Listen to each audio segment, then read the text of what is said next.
Here come the holidays, and I have my top 5 favorite tabletop games to keep you and your families entertained and at peace this Christmas. Let's go. Hi, I'm Chris, and welcome to Playing Games. Please like, subscribe, and comment, and make this channel the gift that keeps on giving. Christmas, Hanukkah, the Yuletide, and don't forget Krampusnacht. The start of winter is a holy time for many, and the holiday break gives us all the chance to be with our loved ones. And our families too. Between the gift giving, movie watching, and face stuffing, most friends and families break out board games with the hopes of bonding. But let's be honest, not all games are great for bonding, and some may even create everlasting resentment. I'm looking at you, Monopoly. But don't give up on board games. We're living in the golden age of them, and there are so many games which will bring the whole family together. Here are my top 5 tabletop games to play this holiday season. Noel. It may come as no surprise to you that I love games of all kinds, and that includes board games. So it was really difficult for me to just narrow it down to 5. But we don't have all day. You got a lot of shopping to do. I got stuff to do. Let's just go to 5. Number 5, Jaws. Jaws by Ravensburger. I love this game. It's an incredible homage to Spielberg's aquatic thriller masterpiece, Jaws. The artwork is beautiful in a very nostalgic way. This game isn't just about looks though. It has a very sophisticated asymmetrical gameplay. This game has 2 acts which you can play as one game, or you can break them up. We've played where you take a long break in between the acts, as well as shortening the game by playing only one act or the other. In Act 1, 3 players try to track and tag Jaws before he eats all the swimmers.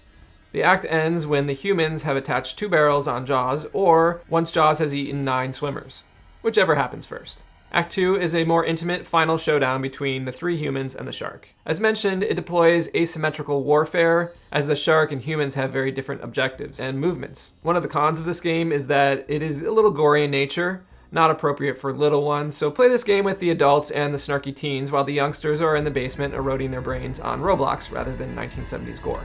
Another drawback is the complexity of this game, lots of pieces. Getting used to the rules can take some time, so hand the game box to the best gamer in the group and check back in with them in a few hours. Once they're ready to explain the rules to the rest of the group, be patient with them. However, if you've played Mastermind or Scotland Yard, you'll be familiar with the idea of a sort of hide-and-go-seek villain. There are some really great videos out there which walk you through the gameplay. Alright, let's go to number 4. Number 4 is Forbidden Island by the great makers Gamewright. We've had this game for a long time, and it is a family favorite to this day. It's a co-op game, so there's no competition. It's you win together or you lose together. If you have members of your family who hate losing against other members of your family, this is a great way to solve that problem. The game does take a bit of setup, and the rules can be a little bit daunting to newcomers. That's why I have this at number 4. However, once you learn it, it runs pretty well. Your first several games, you'll probably want to refer to the manual a bunch because there are a lot of little specifics that you don't really get right away. But once you get them, you'll be fine. So this is a tabletop game. Instead of a board, you have these square pieces. This game also has incredible artwork. It's very nostalgic, and if you like the Indiana Jones treasure-seeking sort of theme, this really hits all that. Each individual scene has a beautiful piece of artwork. I'm not sure who the artist is, but they're incredible. So you have your Forbidden Island manual. You can see it is well worn because we have had to refer to it many times. The packaging is also quite nice. You can see it's very well organized. The general concept of the game is you and your teammates are trying to recover 4 treasures before the island floods. The island plays against you rather than the players playing against one another. Once the island is completely flooded or you can't move around, the island wins and you lose. And you can ramp up difficulty. You could start at a very easy level, and then if you keep winning too easily, you can move it up so the island floods faster. Even though you're all playing on the same team, each character has a unique ability. There's a lot more to Forbidden Island, and I hope you can discover it on your own. Let's move on to number 3. This is very much loved by many families, and here's a version of the game that is specific, I think, to the holiday times, the holiday season. At number 3, we have Ticket to Ride, Nordic countries. Now, I could have put the regular Ticket to Ride at number 3. I think it's probably better for the families because you can play with more players. On the Nordic countries version, you can only play with 3 players, so it's not a big family game. It's a side game that you can play with your cousins or smaller family.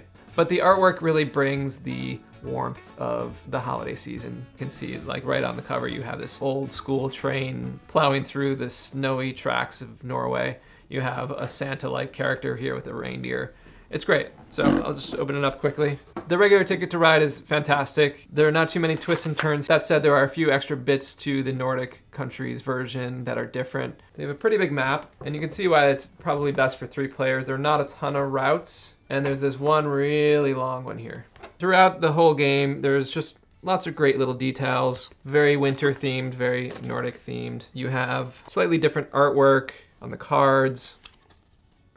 Your routes, there's a little holly on that one. Train cards have snow atop them. The game just has a great festive feel. And the unpredictability of the play is great here too, because there's the very long run, which gets you 27 points. That's different. You have trains that go over the water here, so they require different things. There are a few very busy sections, so that can be fun and competitive. There's not much more to say than if you know Ticket to Ride and you want a more Christmassy version, this is a great one. Okay, number 2, One Night, aka Werewolf. Now here I have an expansion with my werewolf. I have Werewolf, One Night, and Daybreak. This is a tabletop game. It's not specifically a board game. It's almost a card game in a way, because you get rectangular cardboard tiles. They have a fun app that goes along with it. So even though this isn't a board game, it's a fantastic tabletop game to play with families. You can really ramp up the numbers. I'd say the minimum is probably 4 players. We've played with as many, I think, as 12 around a big table. Super chaotic. Maybe that's pushing the limits. I'd say like between 4 and 8 are great. So if you have a big group, this is probably the best choice of these top 5 games. The goal of the game is to find and kill the werewolf. And you kill the werewolf by deciding as a group who the werewolf is. You don't really know for sure, but by giving tells and what happened during the night phase of the game, you can sort of deduce who might be a werewolf. There can be multiple werewolves if you play with a lot of people. There could be no werewolves, and you could accidentally kill a villager, and then you lose as a team. Now, we don't really keep score on how many times you've caught the werewolf or whatever. It's just mostly for fun, just to see who's lying, who's a good liar, who's very forthright, who is good at deducing things, who's just the trickster. So it's a fun way to just use your own personality in a game, and not a lot of games allow you to do that in this way. The first thing is you get a card and it tells you your role in the game. Then what happens is everybody goes to sleep. So you close your eyes and the app takes you through the night, and it will tell you to awake if you're a certain character, and then you can do a special ability. So it could be you switching your character card with another character and you become that new character. So the other person doesn't know that you switched. It could be you switching with a card in the middle. It could be you switching 2 other players' cards. So there's a lot of chaos that happens during the eyes closed phase, the night phase. And when you wake up, even if you were a werewolf, you might not be a werewolf anymore. So you have to figure out who the werewolf is now. Or you could be a villager and you've become a werewolf and not know it, and you could be accusing other people of being a werewolf. So it's a really fun party game, super great for families at the holidays. Maybe Uncle Bill is a constant liar, you can't trust him. So you use that to figure out whether he's a werewolf or not. So it's a really fun game. We have the original one, and then we have the expansion, which adds more characters and a couple other little token pieces.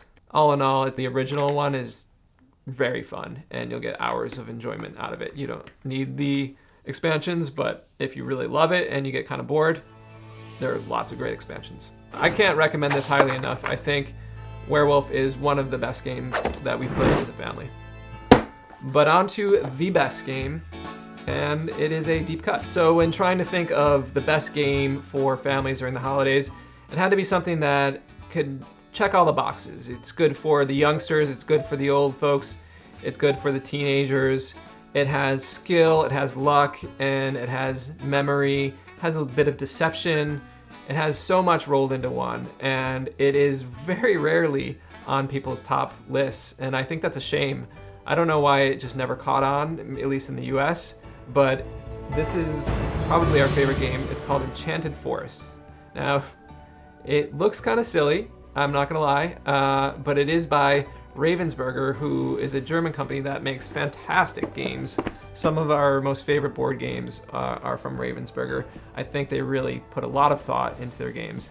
Now, this isn't groundbreaking artwork, groundbreaking gameplay, but the mixture of everything just kind of works in such a fantastic way. It's always good, and it teaches young kids memory. It hold people's memory sharp, and you can play super casually, you can play super aggressively, but it is a fantastic game. And so the board is a big enchanted forest, no surprise.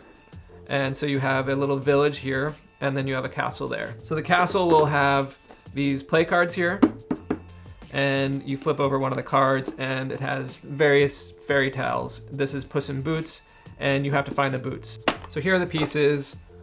You have trees, figures, dice, and cards. So you check off a lot of boxes here. You have figures, figurines, you have a dice game, you have a card game, you have a lot going on. It's not as complicated as you think, but they just blend all those things so nicely together in a very simple format that really works. So there are 13 trees in the Enchanted Forest. They each look identical, yet they're all unique because underneath the trees there are different symbols from fairy tales. So the first thing you do is you take the trees and you mix them up without looking at the bottom. After you mix them up, you put them on these little tree icons scattered around the board.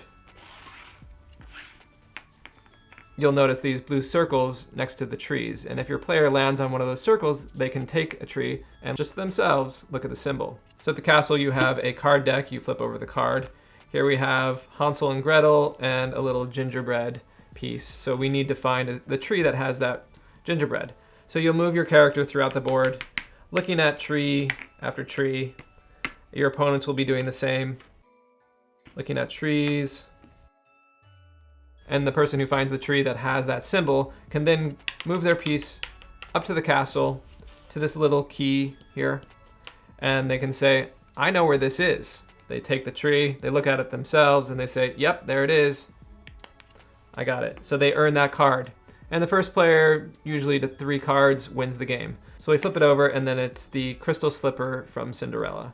And whoever sees that first can run up to the kingdom here and collect that card if they get there and they know the correct tree. Players will be moving around the board, looking at trees frantically, trying to remember where everything is, because the thing you see this hand might not show up until later, but you want to remember where that is so you can rush up to the kingdom. So it takes a lot of memory. A lot of players will look at things on the board and be like, well, there's a house there, so that's similar to the house from Hansel and Gretel, so that's where I saw that. Or there's Rapunzel's tower here, and Rapunzel's right there, so she's just next to that.